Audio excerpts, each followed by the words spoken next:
internacionales y cómo se relacionan con otras disciplinas. En este caso, bajo la circunstancia de que las relaciones internacionales tratan de colaborar con otras ciencias, tendríamos entonces, en este contexto, se quitó la presentación, va de nuevo, la voy a volver a presentar, va de nuevo. ¿Me avisan cuando ya la estén viendo, por favor? Aún no aparece. Me Ya avisas cuando apareció. esté hecho. Ya. Entonces les decía que las relaciones internacionales se van a relacionar, parece pleonasmo, con varias ciencias. En primera instancia tomaríamos como referencia el derecho. ¿Cómo se relacionan las relaciones internacionales con el derecho? En una primera aproximación tomaríamos como punto de partida el concepto de derecho. El derecho es una ciencia que regula el comportamiento del ser humano en una sociedad a través de normas jurídicas. Si esto lo llevamos al plano de las relaciones internacionales, nos vamos a encontrar que en las relaciones internacionales también hay normas jurídicas y a esas normas jurídicas se les llama derecho internacional. Cuando hacemos referencia a las relaciones entre dos estados o sujetos de las relaciones internacionales, pues existen diferentes normas jurídicas que regulan su comportamiento. Una norma jurídica, por ejemplo, es un tratado internacional y los estados firman tratados internacionales. Y en el tratado internacional vienen reglas, vienen artículos que se deben de cumplir. Y si alguno de los estados no cumple con esas reglas, con esos artículos, dentro del mismo tratado puede venir una sanción. O también hay organismos internacionales. El más importante en materia jurídica es la Corte Internacional de Justicia, que se encuentra en La Haya, en Países Bajos, donde tiene su sede, y existen jueces que resuelven casos cuando un Estado se inconforma contra otro Estado por haber incumplido alguna norma del derecho internacional. También existen en materia jurídica, por ejemplo, organizaciones internacionales como la Organización Mundial del Comercio, que tiene paneles donde se resuelven las controversias en materia comercial. Todo bajo un esquema jurídico. Un Estado A, un Estado B, y acuden ante un organismo internacional. Por ejemplo, como ustedes habrán escuchado en las noticias, el 1 de julio entró en vigor el Tratado México, Estados Unidos, Canadá, el famoso TEMEC. Es un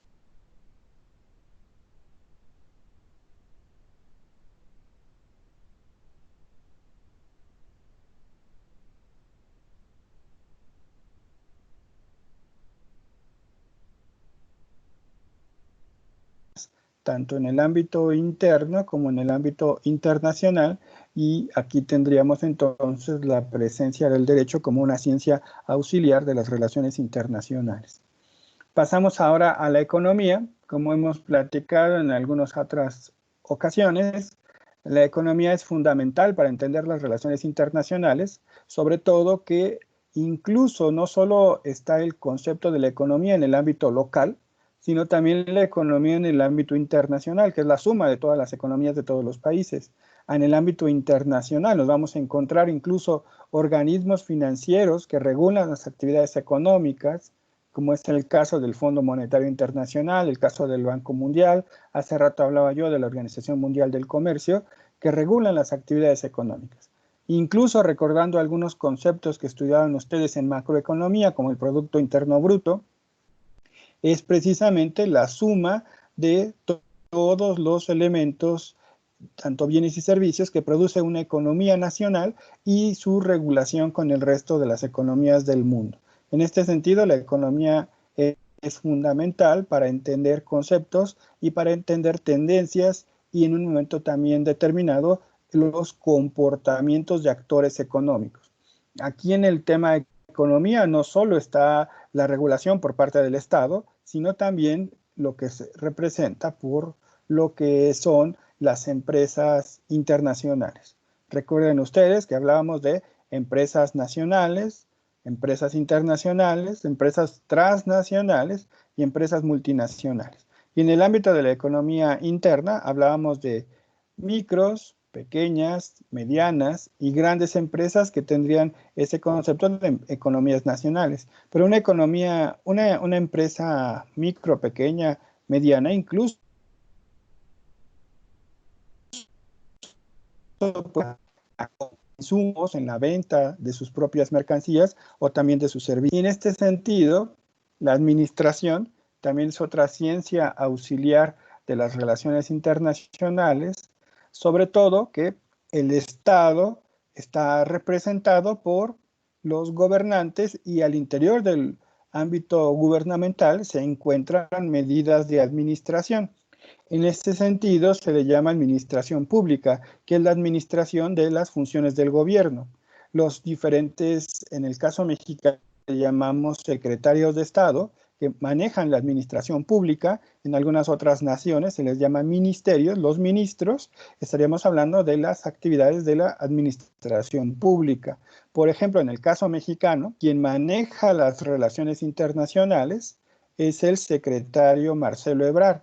Él es el secretario de Relaciones Exteriores de México. En algunos otros lugares, por ejemplo en Estados Unidos, es el secretario de Estado, Mike Pompeo, y en algunos otros lugares se le llama canciller, la función de manejar las relaciones internacionales, todo en el ámbito de la administración pública y también la figura de la administración en el ámbito privado también participa en las relaciones internacionales ligadas al tema anterior, al tema de la economía. Todas las empresas están organizadas bajo conceptos de administración. Ustedes en primer cuatrimestre llevaron la materia de administración contemporánea y ahí aprendieron estos elementos de cómo se queda integrada la administración y cómo funciona la administración al interior de un ámbito empresarial.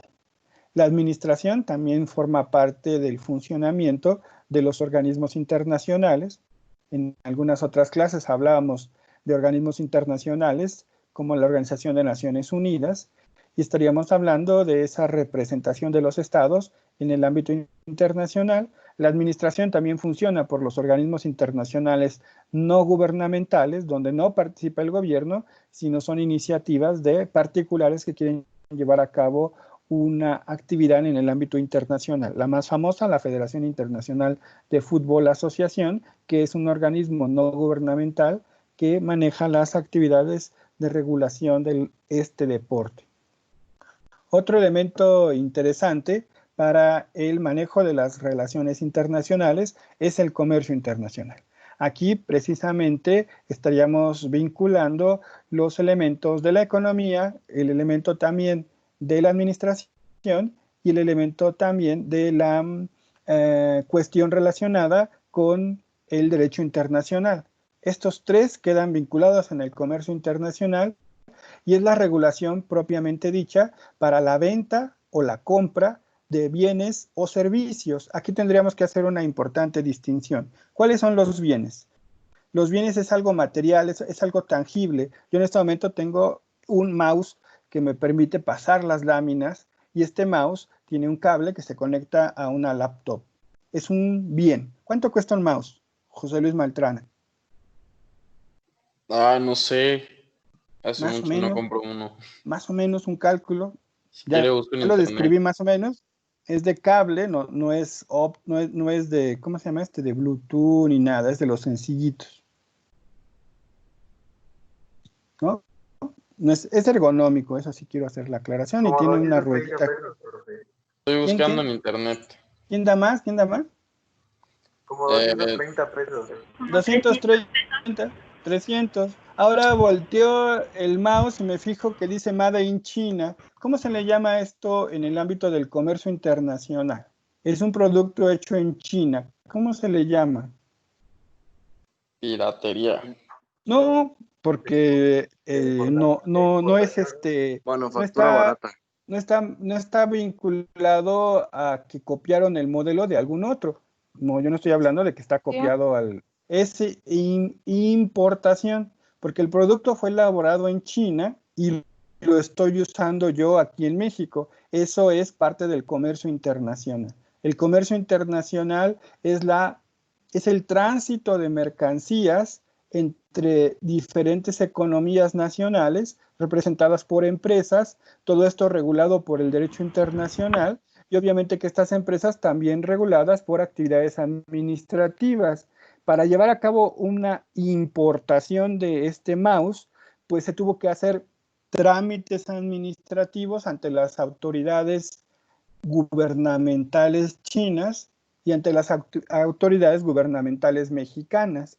Ese es el proceso aduanero. Existen unas oficinas que dependen del gobierno, que se llaman aduanas, donde se llevan a cabo todos estos trámites. Incluso aquí tendríamos que meter también el tema del transporte. Este mouse llegó de China a algún puerto mexicano con estos... en lo que ven ustedes en la fotografía, son contenedores, que son cajas donde se guarda toda la mercancía. Estas cajas están construidas de tal forma que se pueden apilar, están hechas de acero, de hierro, y se acomodan en los barcos, y la caja contenedor tiene mercancías de diferentes clientes o de un solo cliente, y la mercancía llega a un puerto y se distribuye entre los diferentes clientes que compraron esos productos, o si es un solo cliente que los va a distribuir. Todo ese proceso está enmarcado en el comercio internacional. Desde la ciudad china donde se fabricó el mouse hasta el proceso de distribución y venta del producto en el país de destino, en este caso México. Todo esto sería un comercio internacional, pero si yo uso el producto final, el producto viene importado de China. Si vemos esto desde la perspectiva del fabricante en China, el fabricante produjo un producto para la exportación al mercado mundial. Quizá en un momento determinado el productor chino a lo mejor no sabe ni dónde se va a usar el producto, puesto que su intención es vender el producto al mercado internacional. A lo mejor alguien lo compra en ese contenedor y lo lleva al caso mexicano, el mercado mexicano, y este producto final, el mouse, yo se lo regalo a alguien y esa persona se va de viaje y vive en Estados Unidos y allá va a parar el mouse que fabricó esta empresa china. En este sentido, la perspectiva es, si la mercancía sale de tu economía, estás exportando. Si la mercancía entra a tu economía, es una importación. En este caso, estamos hablando de bienes, que son manufacturas, es algo tangible. Aquí está el mouse.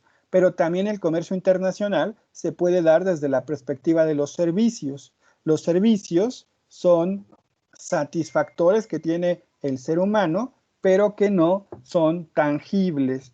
Un ejemplo de servicios, por ejemplo, es en el caso de una empresa que se dedica a la transmisión de televisión por internet. ¿Quién tiene Netflix? ¿Nadie tiene Netflix?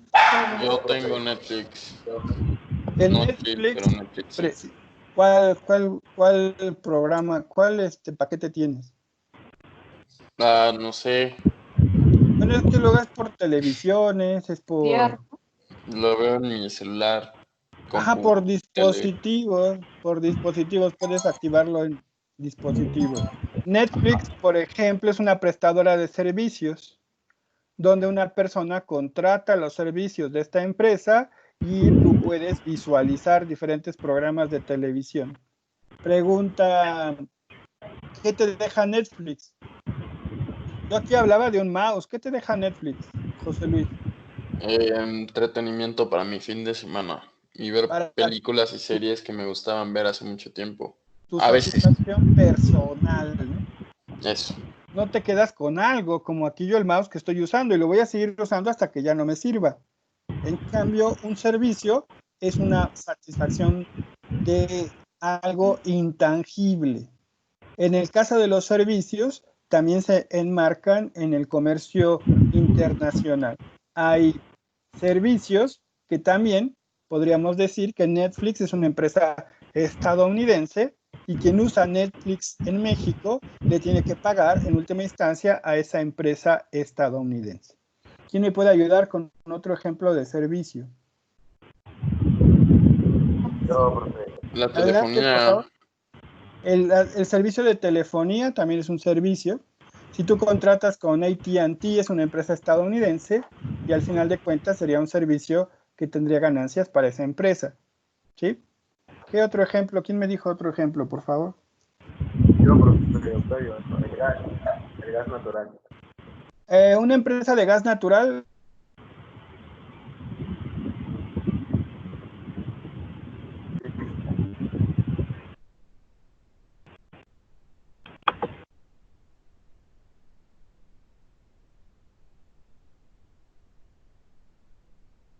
Tangible. Yo no puedo tocar las ondas como se transmite una llamada telefónica, y escucho a una persona y me da un satisfactor, pero yo no me quedo con nada, termina la llamada y se acabó. Le hablas a tu novio y te quedas todo contento porque escuchaste su voz, pero es algo intangible. En cambio, el gas que se consumió sí fue algo que provocó, que calentó la estufa, o que fue utilizado para bañarte en agua caliente. ¿Alguna duda de los bienes y los servicios enmarcados en el comercio internacional? Tienen un origen y tienen un destino. ¿Alguna duda? No, profe.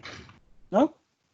A continuación, otra ciencia que se relaciona invariablemente con las relaciones internacionales es la geografía. Tenemos que ubicar precisamente como una herramienta de trabajo en las relaciones internacionales en dónde están ocurriendo los acontecimientos. Por ejemplo, el presidente de México va a visitar al presidente de Estados Unidos y se va a ir en avión y va a llegar a la ciudad de Washington. ¿Dónde queda la ciudad de Washington? ¿En qué parte de los Estados Unidos queda la ciudad de Washington? Washington, D.C., que es la capital de los Estados Unidos, está en un enclave entre Virginia y el estado también de Maryland. Se encuentra en la costa del este de los Estados Unidos, a la orilla del Océano Atlántico. En la parte noroeste de los Estados Unidos, ahí se encuentra la ciudad de Washington. Para poder llegar a esta ciudad, el presidente mexicano se va a tener que ir en avión y llegar luego de 4 horas de vuelo. Creo que va a ser una escala, entonces el vuelo va a ser más largo. En estas circunstancias, Estados Unidos se encuentra en la región de América del Norte. Estaríamos en esta ubicación geográfica. Si no conociéramos dónde está Washington, pues ignoraríamos algunas de estas condiciones. En este caso, la geografía también nos ayuda, por ejemplo, al tema incluso del clima. ¿Qué clima habrá el día de mañana, el miércoles y el jueves, cuando ocurra este viaje y esta visita? También aquí ubicaríamos, por ejemplo, las condiciones de la ciudad, dónde se va a hospedar, etcétera. Todo esto en el ámbito de la geografía. Bajo la circunstancia de que la geografía le ayuda a las relaciones internacionales a la ubicación de estos fenómenos en el ámbito de una localización, dónde están ocurriendo estos elementos, estos ejemplos, estos fenómenos. Vamos a pasar ahora a la historia. De la misma forma, la historia es una herramienta para entender las relaciones internacionales, tomando como referencia que un acontecimiento, que un fenómeno, se ubica en un momento determinado, y bajo esta circunstancia, pues se desarrolla un problema o se soluciona un problema, bajo la idea de que los acontecimientos ocurren en una época determinada. Hace ratito hablábamos de las exportaciones, de las importaciones, pues estamos hablando de un mundo del 2020, hablando de barcos, de contenedores. Si ese fenómeno, por ejemplo, lo pudiéramos explicar hace 100 años, imaginémonos en el 1920, el ejemplo que les pongo del mouse, pues sería inservible porque no había computadoras en 1920, no había mouse, el ejemplo que me ponían del caso de Netflix, pues no existiría Netflix. Entonces, entender el fenómeno del comercio internacional en 1920, pues implica una cuestión histórica. Tendríamos que, sí había exportaciones, sí había importaciones.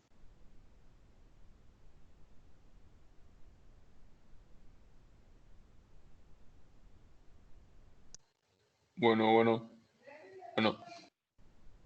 Profe, ya nos escucha. Hola, guapísimos, gente de YouTube. ¿Cómo está? ¿Me escuchan? ¿No me escuchan? ¿Sí me escuchan? Se dejó de escuchar. Sí, profe, ya. ¿Ya me escuchan otra vez? Sí. Ya, pero se quitó la presentación. Ya, y se fue la presentación. Voy a poner otra vez la presentación. ¿En qué parte se quedaron? En historia. Estábamos en la historia. ¿Alguna duda de la historia? ¿No lo escuchan? No escucharon ninguna parte de la historia. Como a la No. mitad se cortó. Repito la parte de la historia. Sí.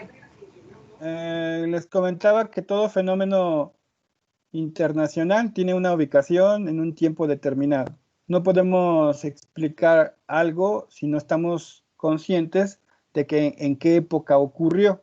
En esta circunstancia, por ejemplo, el ejemplo de hace rato del comercio internacional, pues lo tenemos que ubicar en una circunstancia histórica. Hace 100 años no existían las computadoras, no existía Netflix, y en estas condiciones, si yo pongo este ejemplo en hace 100 años, pues es imposible ubicarlo. En 1920 se exportaban, se importaban otras mercancías y se consumían otros servicios. La historia es fundamental para entender los diferentes fenómenos que ocurren en las relaciones internacionales. ¿Alguna duda? No. ¿No?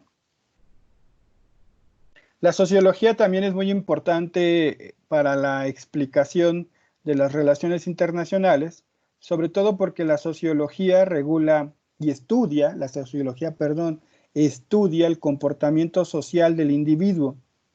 En este caso, para estudiar estos fenómenos, pues necesitamos saber cómo se comporta el ser humano en una sociedad determinada, cómo se comportan las personas que viven en Canadá, cómo se comportan las personas que viven en Egipto, cómo se comportan las personas que viven en España, y de esta forma, conociendo esos comportamientos, pues se puede entender mejor ámbito de convivencia a nivel internacional. Las diferentes ocupaciones, las diferentes religiones, las diferentes creencias, las diferentes formas de entender sus problemas llevan a la búsqueda de alternativas para la solución de todos esos problemas. La sociología es una herramienta interesante. Por ejemplo, yo les podría decir que en una sociedad donde prevalece la religión musulmana, pues las mujeres tienen ciertas regulaciones que son diferentes en una sociedad donde prevalece otro tipo de religiones como las derivadas del cristianismo o donde la mayor parte de la población no practica una religión. En estas circunstancias existen diferentes formas del comportamiento de los seres humanos. La sociología estudia esos comportamientos y de esta forma tenemos diferentes maneras de entender los problemas que le ocurren al mundo. Y finalmente, otra ciencia, otra disciplina auxiliar a las relaciones internacionales es precisamente los negocios internacionales. El negociador internacional tiene que tomar en cuenta varios elementos para poder en un momento dado llevar a cabo sus actividades en el ámbito internacional, sus negocios en el ámbito internacional. El negociador internacional, por ejemplo, tiene que tener conocimientos de derecho, de tratados internacionales, de tratados comerciales internacionales.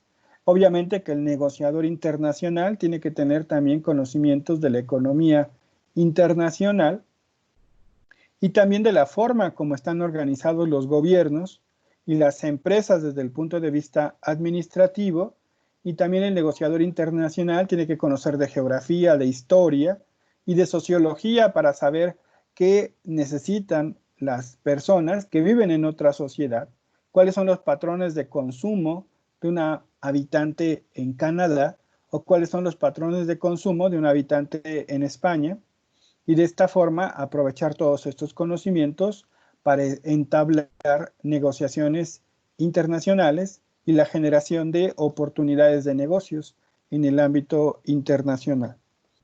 ¿Alguna duda de estos temas relacionados con las ciencias auxiliares a las relaciones internacionales? ¿Alguna duda, alguna opinión?